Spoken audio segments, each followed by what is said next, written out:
우리 마음에 그리스도를 가지라 라는 제목으로 함께 은혜를 나누기를 원합니다. 오늘 본문에 보니까 감람산의 강화의 어떤 그 계시 부분으로서 우리 예수님께서 예루살렘 성전 파괴와 그 예언의 또는 종말때와 그 징조 그 모든 것을 제자들의 그 질문 속에서 무엇인가를 가르쳐주고 있습니다. 여기서 우리 주님은 종말의 징조로 제시한 것은 크게 네 가지로 지금 말씀해 주고 있어요. 첫째는 거짓 그리스도의 출현, 거짓 그리스도인들의 미혹에 조심하라 라고 합니다. 두 번째로는 전쟁과 기근의 지진에 발생한다는 겁니다. 마지막 때는 세 번째는 뭐요? 세상 성도들에 대한 박해 또는 거짓 선지자들의 그 불법 성행이 반드시 마지막 때는 있다는 겁니다. 마지막으로 네 번째는요, 모든 민족에게 복음이 전파되어야 된다라는 것을 말씀해 주고 있습니다. 이 가운데 우리가 전자의 두 가지는 비교적으로 보면은 세상 종말의 초기 단계에 발생할 것을 징조라는 것을 말씀해 주고 있고, 후자의 두 가지는 세상 종말의 후기 단계에 발생할 징조들에 대해서 우리에게 지금 말씀해 주고 있습니다. 오늘 조회님들이 오늘 본문의 말씀 1절에서 13절 다음 시간까지 우리가 말씀을 우리가 전할 텐데요. 이 말씀 속에 우리가 준비할 것이 무엇인가, 내가 알아야 할 것이 무엇인가를 한번 우리가 알아봐야 될 줄로 믿습니다. 첫 번째 우리가 1절, 2절 말씀에 이렇게 말씀하고 있습니다.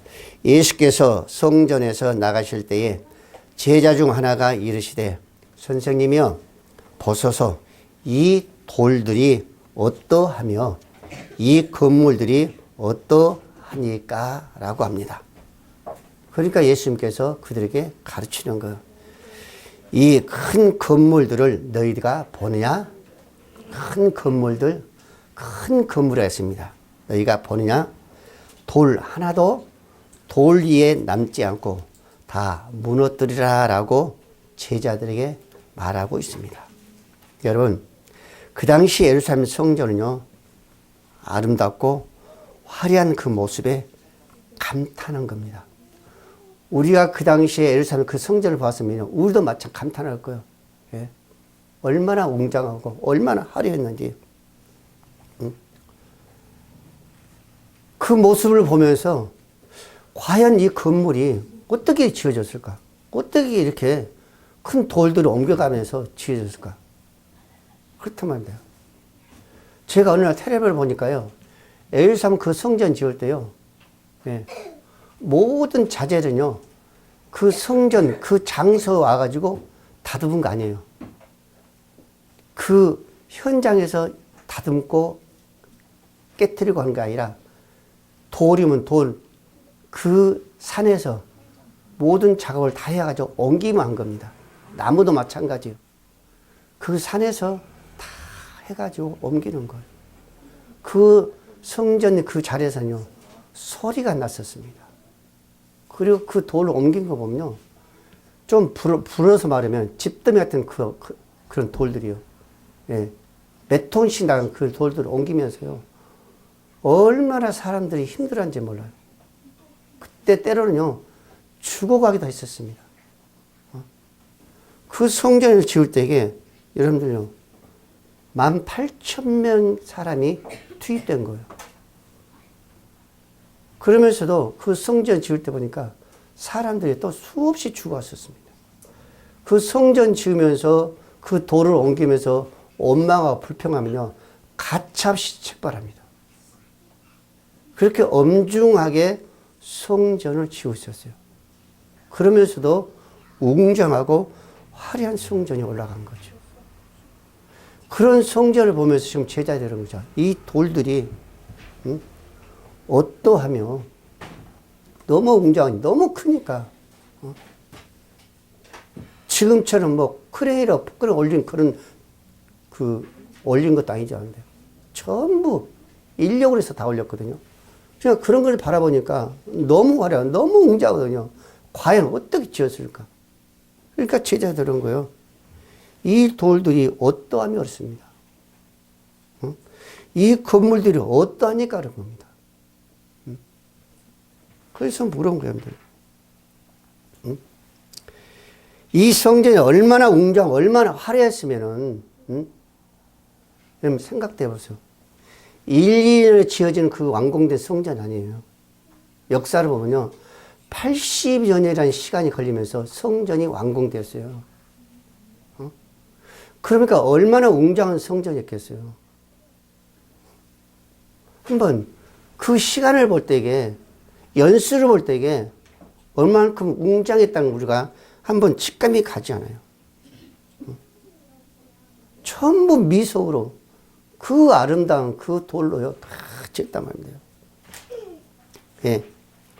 근데 여러분, 그 당시에 예루살렘 그 성전은요, 우리가 보기에는 그렇게 화려하지 않고 좀 웅장해지었습니다. 물론 하나님의 역사함도 있고 하나님의 그 임재도 있죠. 근데 그런 성전이 뭐가 되었어요? 강도의 군열이 되어버린 거예요. 그러니까 그렇게 웅장하고 화려한 그 성전을 한다 할지라도 이방인의 성전과 다름이 없게 됐다 그랬었습니다. 예수님은 그랬잖아요. 쓸어버렸잖아요. 그렇게 수십 년 동안 인간의 그 죽음을 감안해 가면서 지었던 그 성전이 그렇게 강도에 걸릴 때에 얼마나 마음이 아팠겠어요. 여러분, 이방 종교의 신전을 보면요, 다 화려하고 웅장합니다. 신천지 건물 보세요. 통일을 겸한 건물 보세요.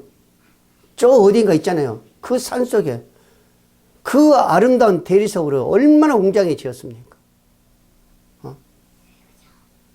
이방인의 성전이 이렇게 아름답게 지어진 것은 그들의 눈입니다. 눈. 그들의 이방인들의 그 모든 신전, 이방인들의 그 모든 눈에는요, 그 웅장이 있어요, 웅장.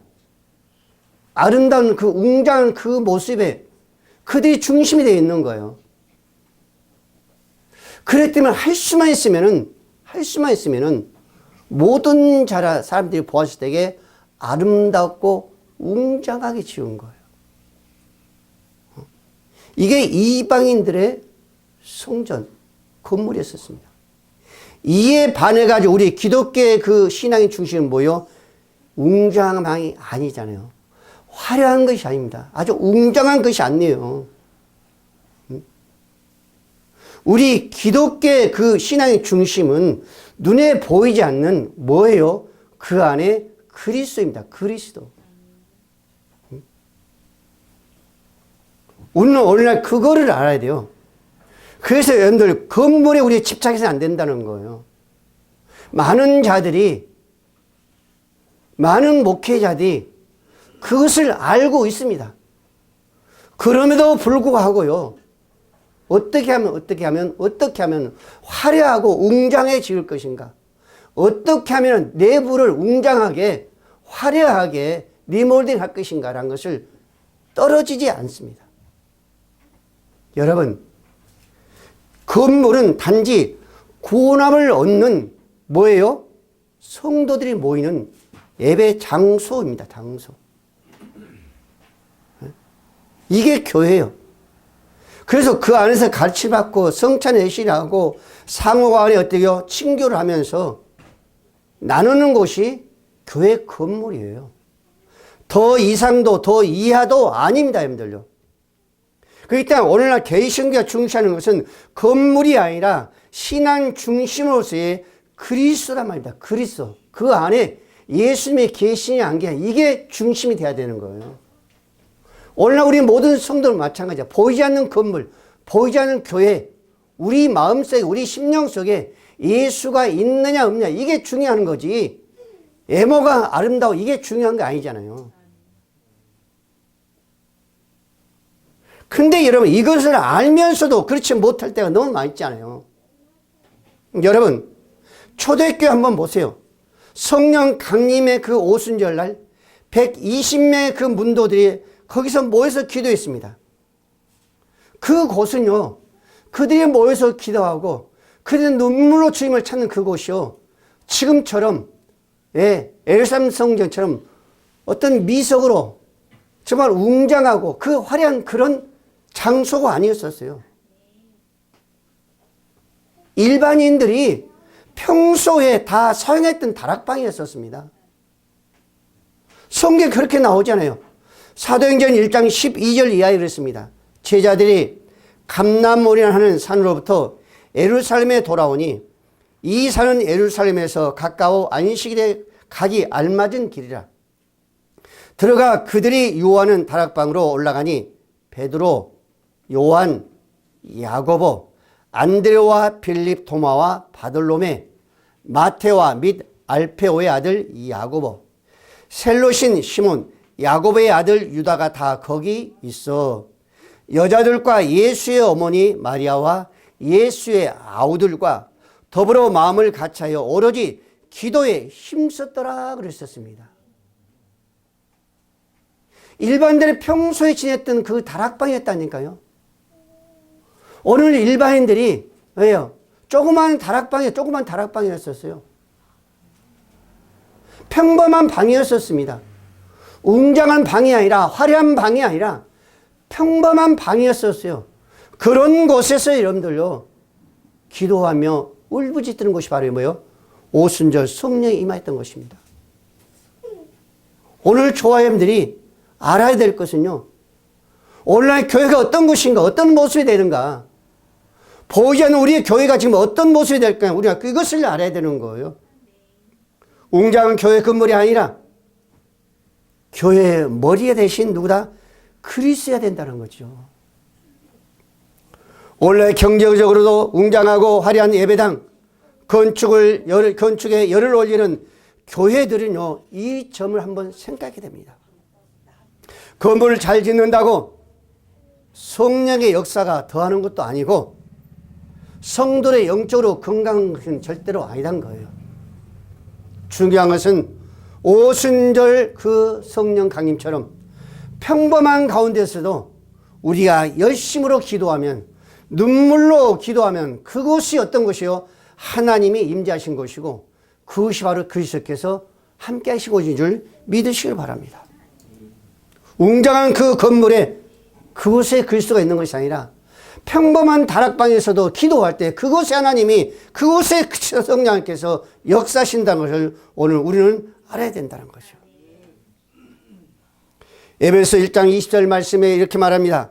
그의 능력이 그랬습니다. 그의 능력이 그리스도 안에서 역사하사 죽은 자들 가운데서 다시 살리시고 하늘에서 자기의 오른편에 앉으사 모든 통치와 권세와 능력과 주권과 이 세상뿐 아니라 모든 세상에 일컫는 모든 이름 위에 뛰어나게 하시고 또 만물을 그의 발 아래 복종하게 하시고 그를 만물 위에 교회의 머리로 삼으셨느니라. 아멘. 외모의 웅장한 그 모습이 아니라, 화려한 그 모습이 아니라, 리몰댕을 정말 웅장하게 화려하게 하는 그 모습이 아니라 그 안에 그리스도가 계시냐 안 계시냐, 머리 대신 그리스도가 계시냐 안 계시냐, 이게 중요하다는 것을 오늘날 교회 모든 성도들뿐만 아니라 지도자들은 알아야 된단 말이다. 골로새 1장 18절 말씀했습니다. 그는 몸인 교회의 머리시니라. 그가 근본이시오 죽은 자를 가운데서 먼저 나신 이시니 이는 친히 만물의 으뜸이 되려 하심이요 아버지께서 모든 충만으로 예수 안에 거하게 하시고 그의 십자가의 피로 화평을 이루사 만물 곧 땅에 있는 것들이나 하늘에 있는 것들이 그로 말미암아 자기와 화목하게 되기를 기뻐하심이라. 건물이 웅장하고 건물이 화려해서 하나님과 화목되는 것이 아니라 그리스도와 계심으로, 피를 흘리신 그 예수님께 계심으로 말미암아 그분이 머리가 되심으로 말미암아 뭐가 된다? 하나님과 우리 화목되어 기뻐하신다는 말입니다. 여러분, 오늘 저와 여러분들 이 시간에 한번 생각해 보세요. 지금까지 보이지 않는 내 교회, 보이는 우리 건물이 어떠함으로 말미암아 우리가 거기에 중심을 가지고 집중했는가? 지금까지 우리가 신앙생활을 했는가? 한번 되돌아봐야 될 줄로 믿으시기를 바랍니다. 두 번째로 4절 우리가 5절에 볼까요? 우리에게 이르소서 어느 때 이런 일이 있사오며 이 모든 일이 이루어지려 할 때에 무슨 징조가 있사오리까? 라고 제자들이 묻는 거예요. 지금도 많은 사람들은요, 이것을 어때요? 묻고 있습니다. 누구에게? 예수님께 묻고 있어요. 예수님 당시 제자들뿐만 아니라 지금 모든 성도들도 이것을 묻고 있어요. 여러분들도 혹시 묻고 있을지 몰라요. 근데 어떻게 생각해보면 저도 그것을 묻고 있을 때가 있어요. 언제? 기도할 때에. 그것을 묻고 있는 거예요.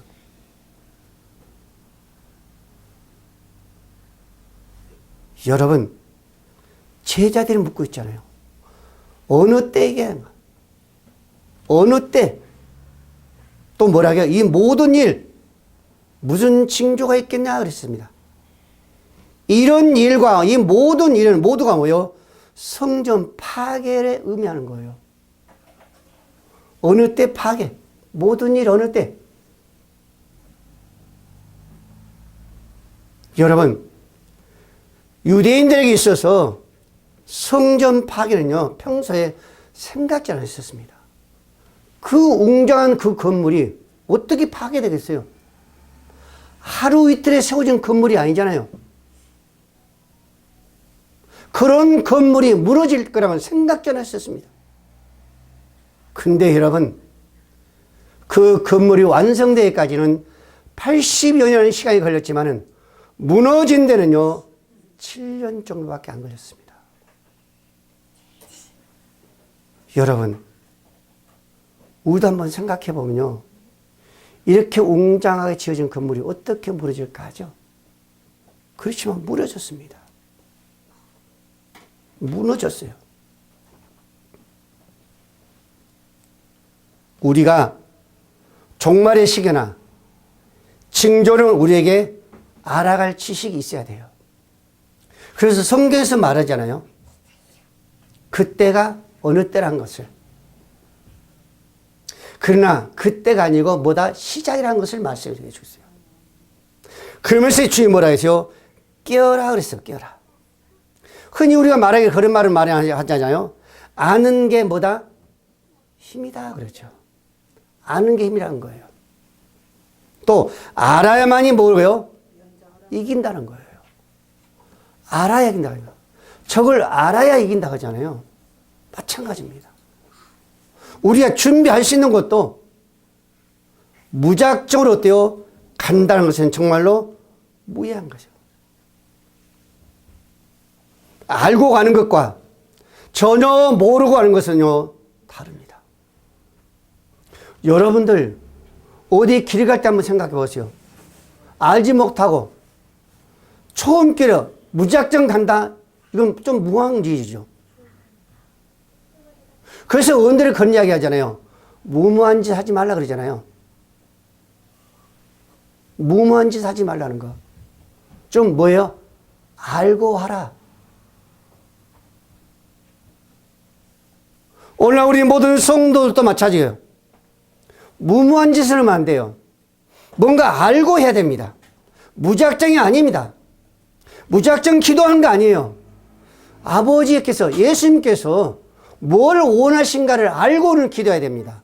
어떤 기도를 원하신가, 어떤 모습을 원하신가, 주님의 뜻이 우리에게 뭘 원하신가 알고 우리가 기도해야지, 무작정 우리가 기도하는 것은 뭐예요? 무모한 것이에요.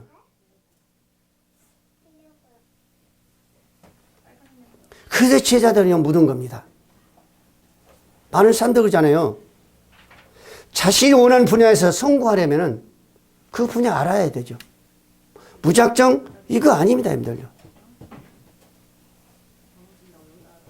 열매 없는 자가 되지 않기 위해서는 우리는 뭐 알아요? 성경에서 말하는 열매들을 우리는 알아야 돼요. 그렇지 않고는 모르는 겁니다. 그래서 여러분들 베드로서 1장 5절 말씀을 하잖아요.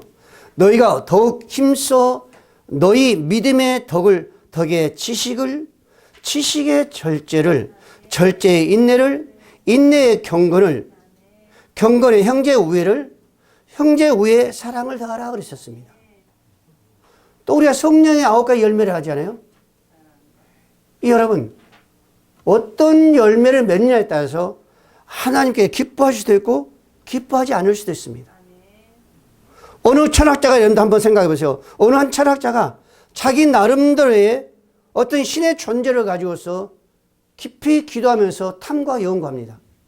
그러나 여러분, 그 모든 것들은요, 주님이 말씀하신 그 진리는 될 수 없어요. 그분의 철학에 대해서 어떤 신의 존재를 가질 수 있지만은 그들이 아무리 연구하고 아무리 탐구했단다 할지라도 하나의 말씀은 진리는 될 수 없다는 겁니다, 여러분들. 무슨 얘기예요? 예수를 안다는 것은요, 그냥 알 수 있는 거 아닙니다, 여러분들. 말씀을 통하지 않고는 절대적으로 알 수 없습니다. 또 하나, 예수 그리스도 이 땅에 오신 그 예수님을 통하지 않고는 하늘나라에 대해서, 주님에 대해서, 성령에 대해서 우리는 전혀 알 수가 없어요. 그래서 사도 바울은 에베소서 1장 8절에 그랬습니다. 이는 그가 모든 지혜와 총명을 우리에게 넘치게 하사 그의 뜻의 비밀을 우리에게 알리신 것이요 그의 기뻐하심을 따라 그리스도 안에서 때와 참 경륜을 위하여 예정하신 것이니 하늘에서 있는 것이나 땅에 있는 것이 다 그리스도 안에서 통일되게 하려 하심이라 그랬습니다. 여러분, 그의 모든 지혜와 총명을 그의 기뻐하심을 따라 하늘에 있는 것이나 땅에 있는 것이나 그랬었습니다. 모든 것은 어디에서? 예수 그리스도 안에서 그랬었습니다. 다른 것은 불명해요. 그래서 골로새 1장 8절 말씀을 했습니다. 성령 안에서 너희 사랑을 우리에게 알린 자니라. 이로써 우리는 듣던 날부터 너희를 위하여 기도하기를 그치지 아니하고 구하노니 너희로 하여금 모든 신령한 지혜와 총명의 하나님의 뜻을 아는 것으로 채우게 하심이라 그랬었습니다. 여러분, 오늘 저와 여러분도 마찬가지예요.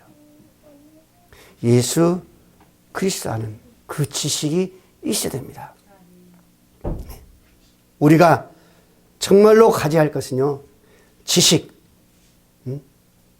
예수님께서 육신 없고 이 땅에 오신 그리스도, 그분을 통해서 우리 모든 것을 알아갈 수 있다는 것. 여러분들, 이것은 세상 지식이 아니잖아요. 예수님을 통해서 알 수 있는 지식, 말씀을 통해서 알고 있는 이 지식이라는 것을 우리는 여기서 다시 한번 생각해야 될 줄로 믿으시길 바랍니다. 5절 같이 볼까요? 예수께서 이르시되 너희가 사람의 미혹을 받지 않도록 주의하라. 사람의 미혹을 받지 않도록 주의하라 그러셨습니다.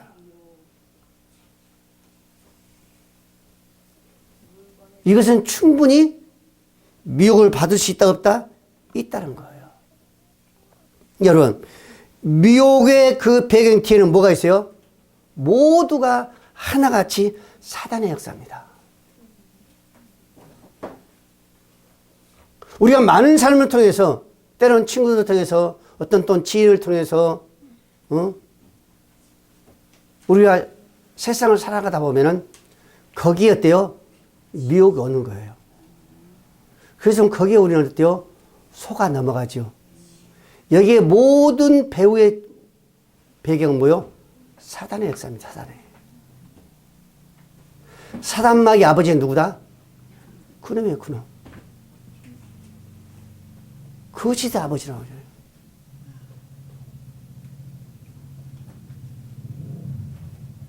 그러니까 생활 속에 우리를 조금이라도 미혹한다면은 그것은 바로 누가? 사단이 역사한다는 거니까요. 우리는 그거를 숨으면 안 됩니다.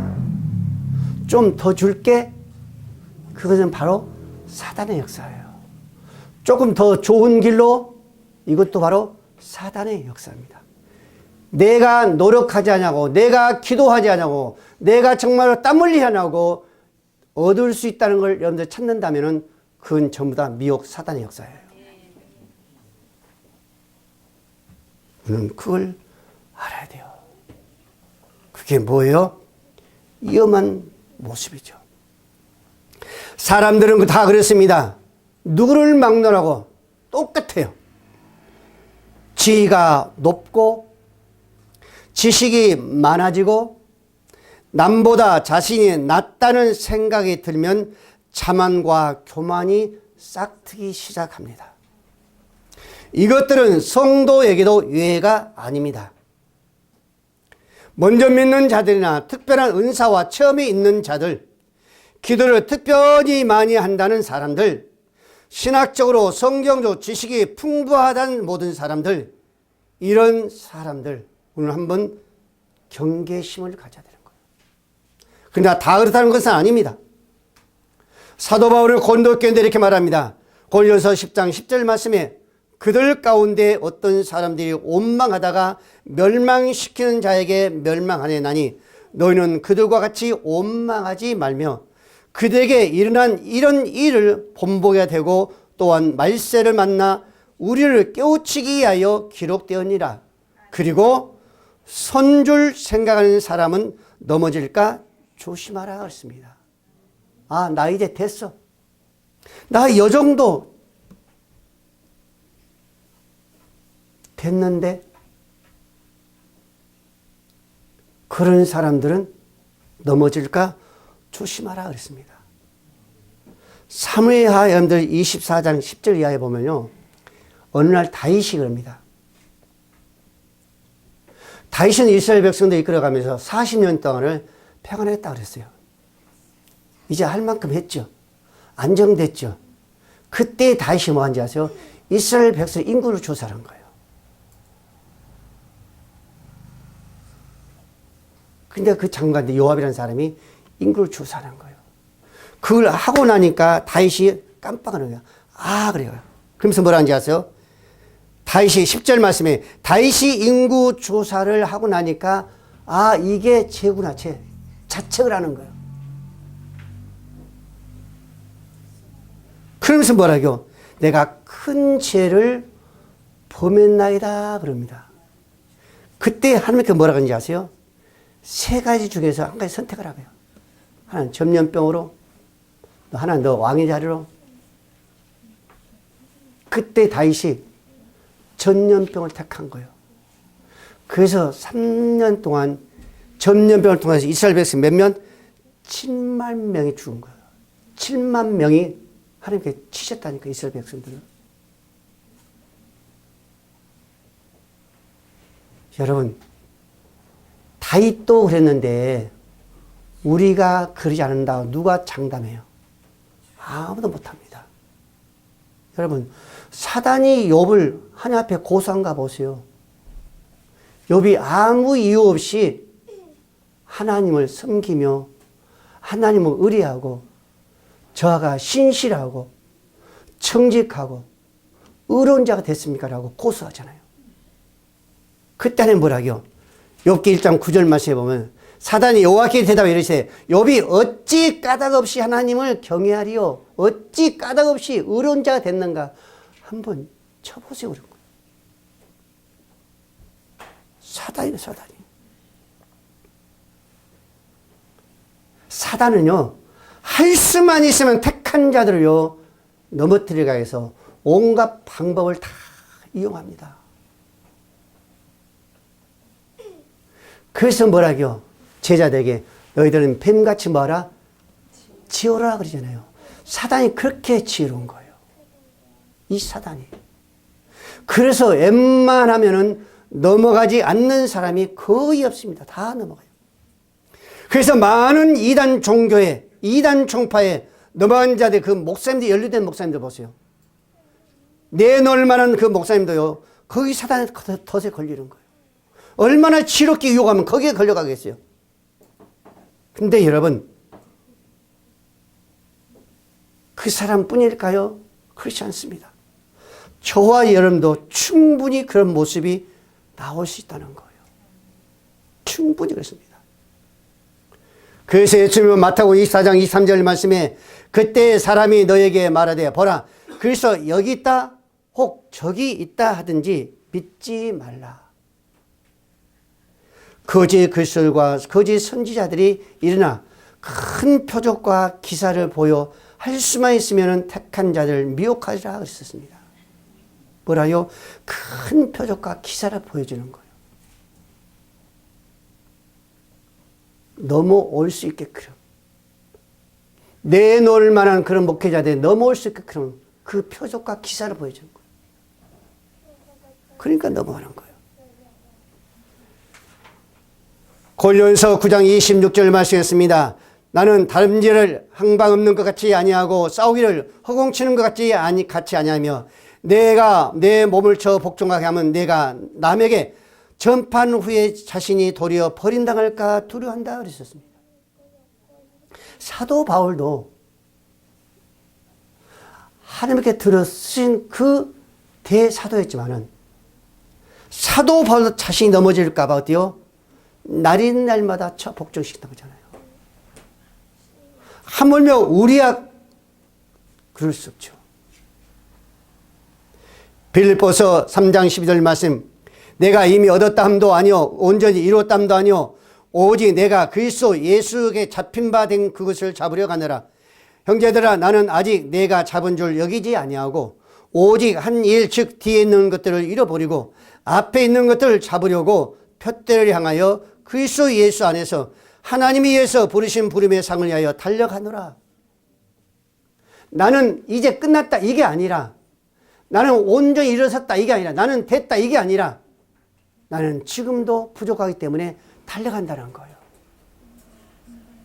주님 원하신 그 표대를 향해서 오늘 조화님들이 그런 모습이 돼야 될 줄 믿으시기 바랍니다. 나는 됐어가 아니라 나는 끝났어가 아니라 나는 아직도 갈 길이 멀어. 그러면서 사도 바울처럼 주님에 향한 그 표대를 향해서 갈 때에 오늘 승리의 길이 있는 줄로 믿으시기 바랍니다. 마지막으로 6절 7절 우리 같이 볼까요? 많은 사람들이 내 이름으로 와서 이르되 내가 그라 하여 많은 사람을 미혹하리라. 난리와 난리의 소문을 들을 때에 두려워하지 말라. 이런 일이 있어야 돼. 아직 끝은 아니라 그랬었습니다. 지금 제자들이 마지막 때에서 묻는 거예요. 그래서 예수님 그 뭐래요? 이런 것을 얘기해 주는 겁니다. 뭐 기근에서 어떤 징조에서 그러나 이게 뭐예요? 이제 시작이란 거예요. 끝이 아니라 이게 시작이라 끝. 그러니까 지금 우리가 우리의 모든 주위에 모든 사건들 그렇죠? 모든 기근들 모든 지진들 이런 걸 보면서 우리는 어때요? 주님 오실 날이 지금 어때요? 가면 갈수록 가깝구나 라는 것을 우리는 어때요? 알아야 됩니다. 알아야 돼요. 여러분들이 과연 무엇을 얼마나 많이 알고 있는지 모르겠지만은 오늘 아는 것도 중요하잖아요. 그래야 거기에 미혹되지 않는 거예요. 넘어가지 않는 겁니다. 그래야 우리는 깨어서 우리는 준비하고 기도할 수 있는 겁니다. 이후에 무슨 일이 일어날 건가? 내일은 모른다고 하잖아요. 그러나 우리는 알 수 있으면 알아야 되는 거예요. 주님 오실 그날이 언제인지 우리는 모릅니다. 그러나 우리는 어때요? 기도하면서 알 수 있는 데까지 알아야 되는 거예요. 그래서 물어야 돼요. 누구처럼? 오늘 제자처럼. 디모데전서 4장 1절 말씀이었습니다. 성령의 밝히 말씀하시기를 후에 어떤 사람들이 믿음에서 떠나 미혹되는 영과 귀신들의 가르침을 따르리라. 많은 사람들이 이 미혹에 넘어가는 거예요. 근데 그 미혹에 뭐라고요? 그 영은 거짓의 영. 또 뭐라고요? 귀신들의 가르침을 따라간다고 했습니다. 그러니까 우리의 미혹의 모든 주위의 배후에 누가 있는 거예요? 배후에 사단의 역사를 합니다. 지금 이단의 모든 그 모습은요, 다 거짓, 마귀들의 가르침에 쫓아가는 거예요. 귀신들의 가르침에 쫓아가는 겁니다. 예수님의 진리의 가르침이 아니라 귀신들의 가르침의 그 진리, 그건 진리가 아니죠. 거짓을 쫓아가는 거예요.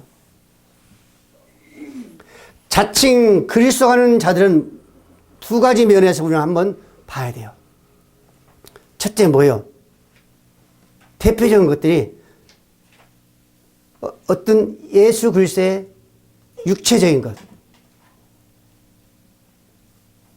성령을 잉태해가지고 육체를 입고 오신 그 모든 것을 인정하지 않는다? 이건 잘못된 거죠. 이건 거짓된 그 어때요? 적그리스도죠. 그래서 여러분들 요한복음 1장 14절 말씀했습니다. 말씀이 육신이 되어 우리 가운데 거하심에 그랬습니다.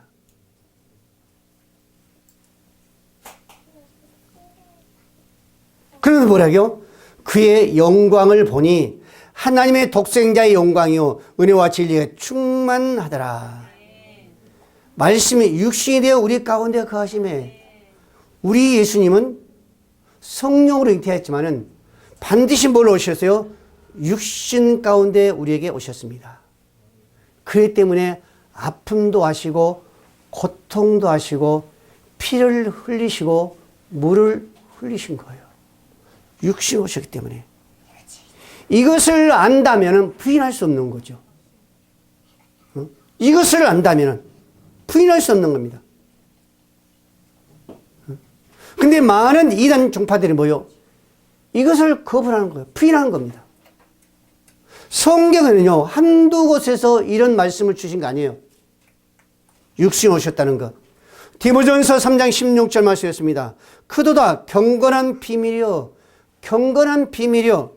그는 육신으로 나타난 바 되시고 영으로 의롭다 하심을 받으시니 천사들에게 보이시고 만국에서 전파되시고 세상에서 믿는 바 되시고 영광 가운데 울려지셨느니라. 뭐라고요? 육신으로 나타난 바 되시바.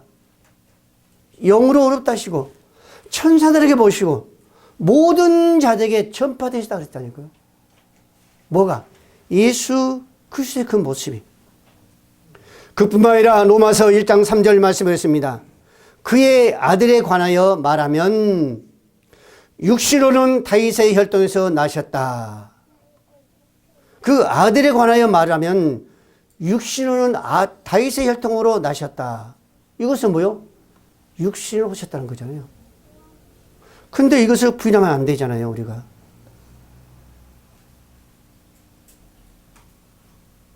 근데 거짓 선지자들, 그렇죠?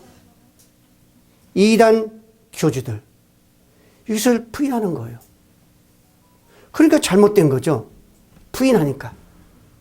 요한일서 4장 1절 말씀했습니다. 사랑하는 자들아 영을 다 믿지 말고 오직 영들이 하나님께 속하였나 분별하라. 너희가 하나님의 영을 알지니 곧 예수 그리스도께서 육체로 오신 것을 시인하는 영마다 하나님에 속한 자요. 저와 여러분 육체로 온 것을 부인하는 자요, 시인하는 자요. 시인한 자라냐. 그러니까 우리는 누구에 속한 자요? 저 누구에게? 이단 교주에 속한 것이 아니라 사단에 속한 것이 아니라 누구에 속한 자라? 하나님께 속한 자라 그랬었습니다. 오늘 하나님에 속한 자요. 부족해도 미련해도 볼품이 없어도 가진 것이 없어도 우리는 하나님을 신하기 때문에 하나님에 속한 자예요. 예수를 신하지 아니하는 영마다 하나님에 속한 것이 아니니 이것이 곧 적그리스도 영이라. 지금 벌써 세상에 있다 그랬었습니다. 여러분 적그리스도 다른 게 아닙니다. 여러분들요. 부인한 이것이 적그리스도예요. 여러분들. 그래서 이미 어때요? 이 땅에 왔습니다. 여러분들. 모두가 왔어요. 여러분들.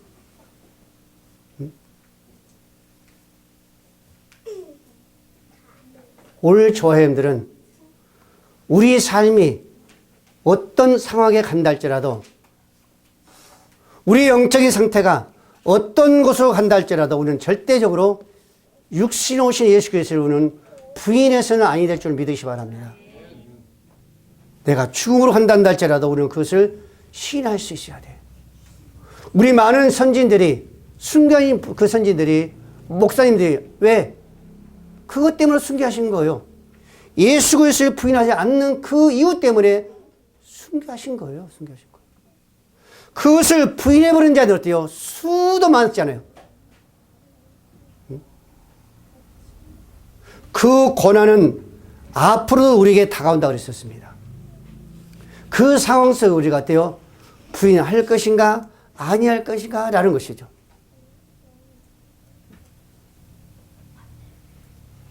그 환난은, 그 아픔은, 그 고난은 전도 후도 없을 그런 환난이 우리에게 다가온다라고 성경은 말씀하고 있습니다. 그런 상황 속에 우리가 거기까지 간다 할지라도 우리는 절대적으로 부인하지 아니하고 예수 그리스도는 반드시 내 안에 거하는, 우리 애모가 아니라 우리 중심 속에 그분이 계시는, 그 아름다운 그 모습이 계시는 오늘 저와 여러분들이 되어가야 될 줄로 믿으시기를 바랍니다. 기도합니다.